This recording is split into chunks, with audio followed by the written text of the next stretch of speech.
Welcome to the podcast Change Leaders, sponsored by the Jack, Joseph, and Morton Mandel School of Applied Social Sciences. Our guest this week is Wilma Peebles-Wilkins. A true pioneer in the field of social work and applied social sciences, Wilma Peebles-Wilkins served as a practitioner, administrator, educator, and mentor to hundreds of individuals throughout her career. Working with autistic children since her early career, Peebles-Wilkins served as Dean of Boston University School of Social Work and as a former scholar at Duke University's John Hope Franklin Center. She has written extensively on the history of Blacks in American social welfare and received the annual award for greatest contribution to social work education by the Massachusetts chapter of the National Association of Social Workers, among many other achievements. In 2019, she was honored as a Case Western Reserve University Trailblazer. Dr. Wilma Peebles-Wilkins, it's such a pleasure to chat with you today. And I want to ask you to imagine that you're standing in the lobby of a high-rise building, going up to the 30th floor. Tell us, who are you and what aspects of your identity are most important to you in 30 seconds?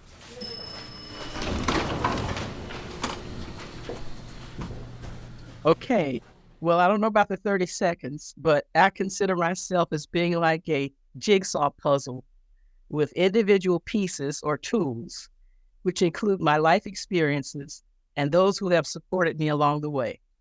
I grew up under legal segregation customs in a freedmen's village in Raleigh, North Carolina called Oberlin. At Oberlin Elementary School, I was taught that I was the master of my fate and the captain of my soul.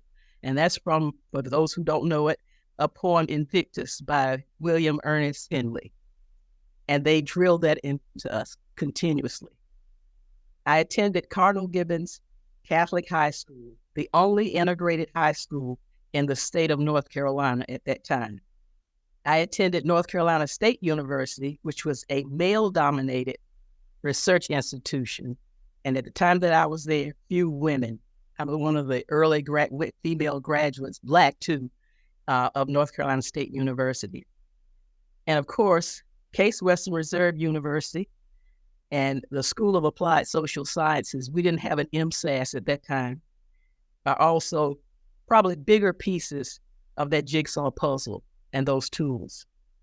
And I would even say thinking about the upcoming visiting committee meeting, old friends like Richard Jones and Ella Holt Thomas are also part of this jigsaw puzzle. And I think I've kind of said enough about myself for now. Oh, wow. Well, a jigsaw puzzle with a lot of complexity, and yet at the same time, a jigsaw puzzle where you've been pushing the boundaries. Yes.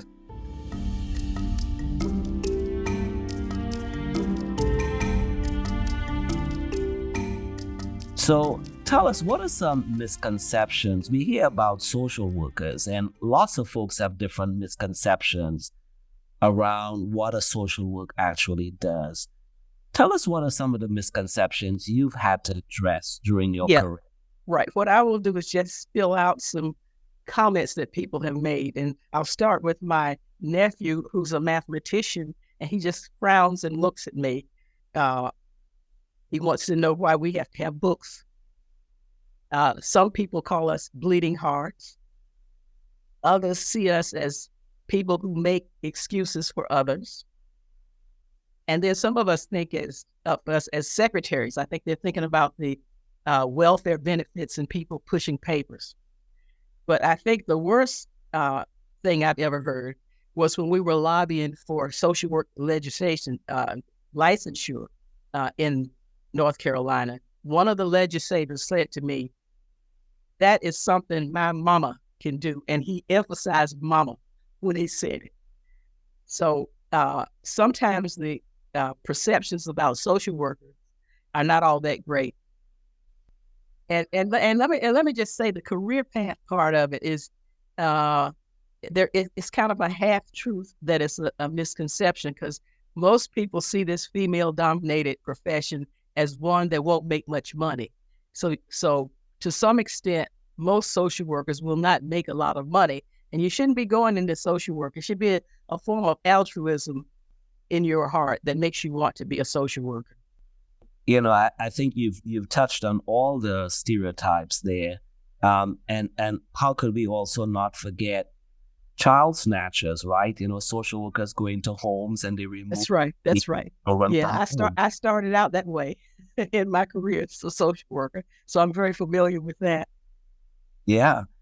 So you grew up in the segregated South, attended one of the few integrated high schools. The only one. Integrated high school. Yeah. Public schools were not integrated at all. And then moved into college, and at a time when very few women were being educated. Now, how did all these paths land you to the Mandel School? How did you find Mandel School, or how did the Mandel School find you? Well, let me just tell you, it was a two-way street. When I left college, I began my career in social work at Cuyahoga County Division of Child Welfare. And it was based on a commitment by the state of Ohio to pay for my graduate education. So the state of Ohio paid for me to go to MSAS. I went to SAS because I didn't have to leave the community, but also I had taken, a part-time course. And during that time, and perhaps even so today, faculty were very involved with the child welfare programs. And I remember vividly a faculty member named Gloria Donadello, who came in, taught us classes on site, reviewed our cases with us, and then we had a particular client that we were very concerned about. She even consulted with us individually about that client. That's how I got to MSAS. And that's how I got to social work. So, Wilma, you were living in Cleveland during this time, or yes. Did you grow up in? No, you were living in Cleveland. Right, and I left. No, I wasn't living in Cleveland. I left North Carolina State. That was my first job. It was kind of like a recruitment. And during that time, they brought a lot of social workers up from the South. And I think it was particularly Black social workers because there was a migration issue. I think, Cleveland, you come straight up from Alabama type thing, come straight up from West Virginia type thing to get to Ohio. And so I think that they were trying to respond to that population that they had there in Cleveland that had come from the South and from parts of Appalachia and so forth. So all this was part of what we know as a Great Migration, but this is where a lot of African Americans came from the South to the Midwest looking for better opportunities. So what was the word on the streets about what we now call Case Western Reserve University? What was the impression of Case Western Reserve University that you heard or you were aware of when you were getting ready to enter? Well, it was this wealthy place that we couldn't afford without those Title 20 funds. I think those were the Title 20 funds that the state of Ohio had. It was this wealthy place. People were very smart. And then, of course, I had an impression from that first course. And I had an impression from the advising, on site at the child welfare. And I know there's some protests going on now. I'm not sure what it's about, but I'm certain some elements of it resemble what I experienced when I worked in child welfare.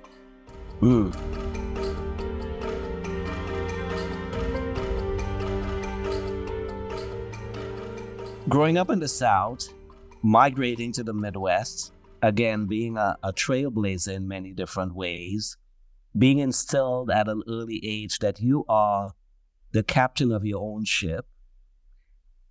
How did all of these experiences influence your leadership style? How would you describe your leadership style? Well, I would describe my leadership style as kind of participatory, task-oriented, participatory governance type style, where you pay attention to some of these informal kinds of things that go on in organizations that we were talking about, earlier.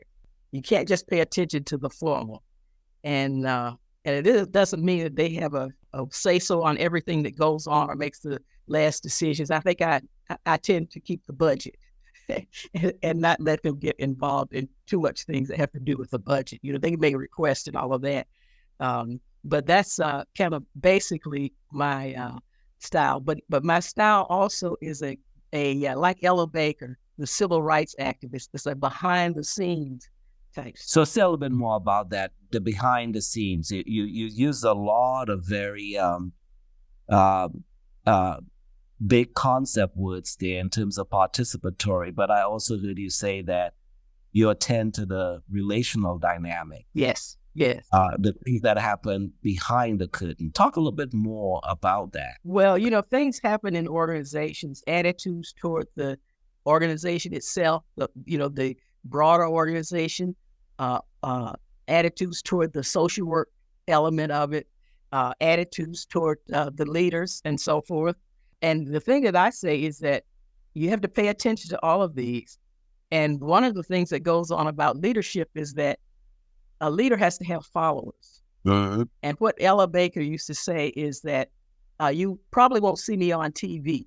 Strong people don't need strong leaders. And that was part of her mentoring. She mentored people like Stokely Carmichael and even, believe it or not, Rosa Parks, who wouldn't give up her seat on the bus.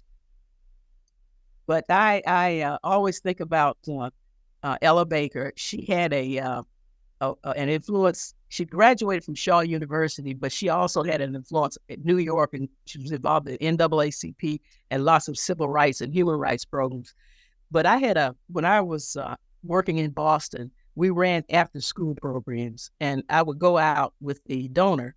It was funded privately, and I would go out with the donor just so she could see the kids and this kind of thing. And one place was I guess you call it a street minister program that was run from something called the Ella Baker House.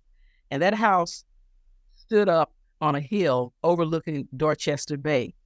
And one of the things that I could not resist doing before I left there, I tutored the kids a little bit, what is your homework assignment, this kind of thing. But I would go out on that balcony and look over Dorchester Bay. And it was such a beautiful thing. And think about Ella Baker and all that she contributed to the civil rights movement and to human rights. I think she finally wrote a book, but I can't remember what it was. It may have had a gender tone to it, but she finally wrote a book about herself, I think, autobiography. Well, that's a great line you just said there. I don't think I've ever heard anyone quite frame it like that, that strong people do not need strong leaders. And the fact that you also lead from behind. Right. You work on things from a relational aspect to get things done. That's right. And mentoring, big part of it. Yeah.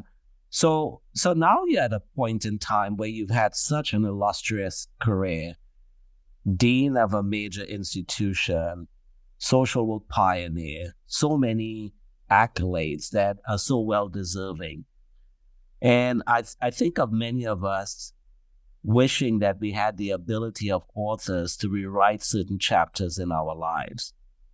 If you can change one aspect of your career, what would that be? And what might you do differently? Okay. In more recent years, it started out as part of a hobby, I've gotten interested in historic preservation. And, I was not only a student at Case Western Reserve, but I was also an employee. So there are two kinds of emotions operating here when I think about the university at large. But my first job after I left Cleveland, the faculty there were great role models for me. They said, "Where are you going to be in 10 years?" And I said, "In higher education, teaching," because I wanted to be like them. And so my first job opportunity was in Eastern Kentucky. And I got hired because the person that was directing the BSW social work program was a MSAS graduate. And that made my resume at the time come to the top. And while I was out there, I served on something called the Kentucky River Foothills Child Development Council. And we ran a Head Start program. And what we had to do is early in the morning, we had to send buses up into the foothills to get the parents and their children who were isolated. And we would bring them down to the town of Richmond, where the university was. It was Eastern Kentucky University. And I paid a whole lot of attention to this because that was my training, study, diagnosis, and treatment in that program at MSAS. That was my training. And I paid more attention to this child. And we needed to do that, of course. who had an attachment disorder and it was creating problems for the staff. But one of the other things that we did, we had the mothers write essays, and we would give them a reward. Somebody would win this essay contest about their parenting. And those were some beautiful essays. And I never saved them. And I think if I had to do it again, I would save those parents' essays because they are beautiful stories of resilience. I call it chicken soup for the soul. But we need to do more of that. We need to think more about resiliency when we're thinking about people who have difficulties. Wow.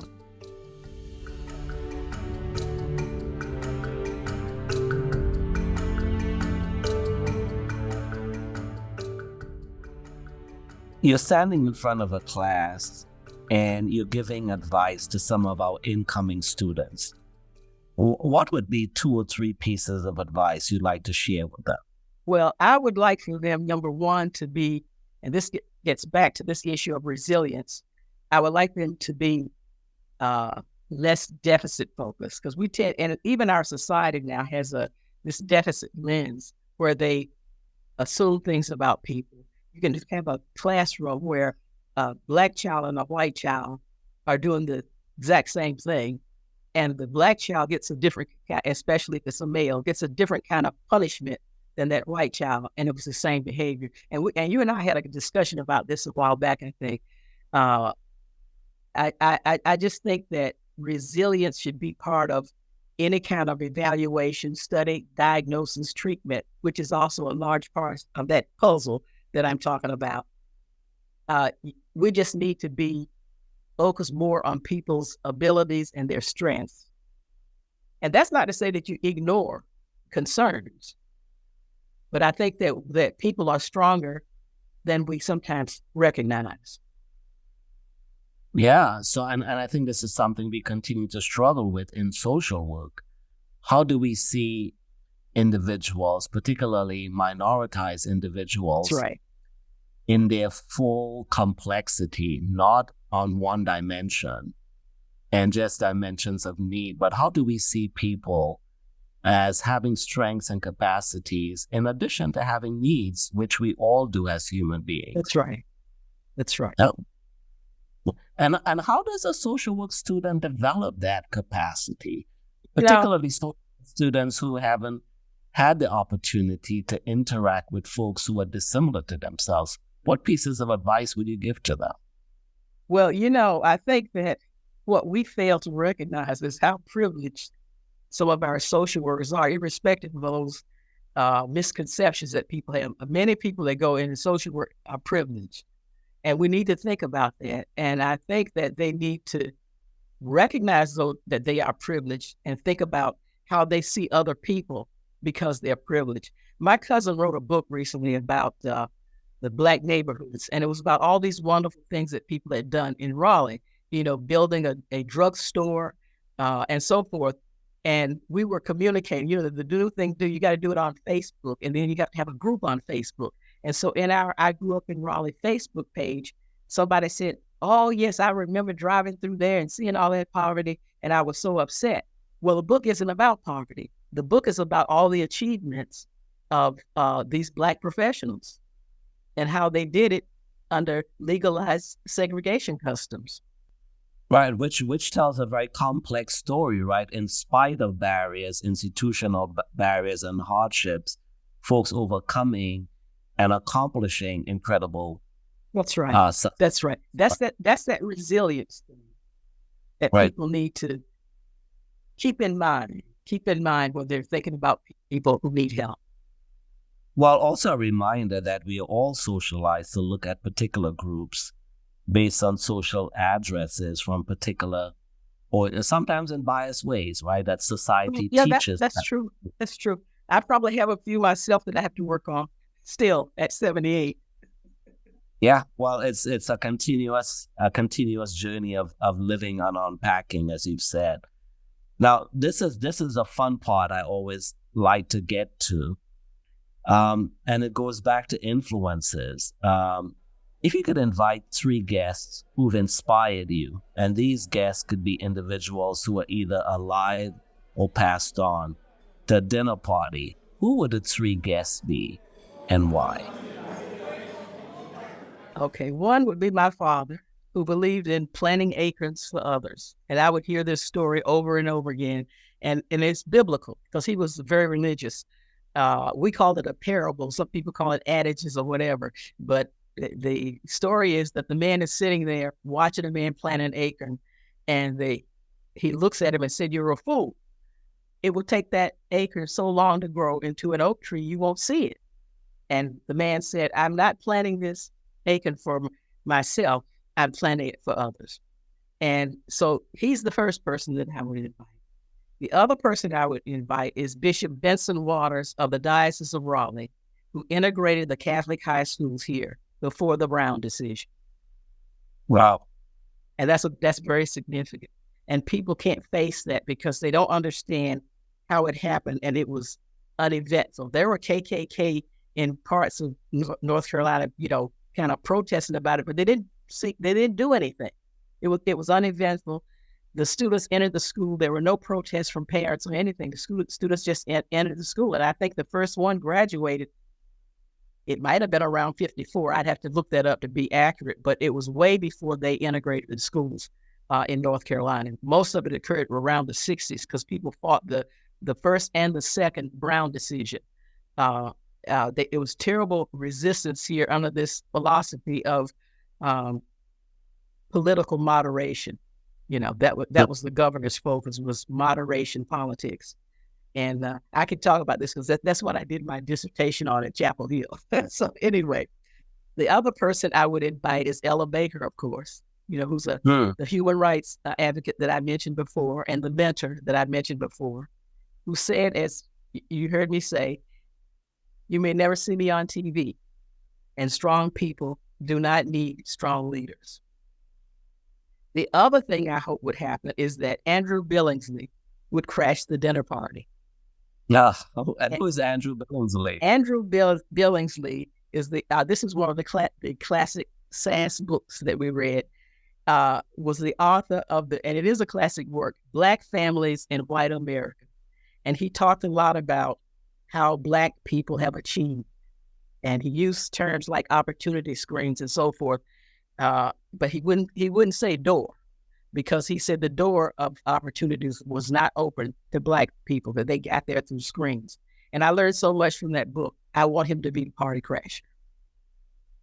Wow. Well, and I'm sure all these folks would be so proud of what you've accomplished and who you've become.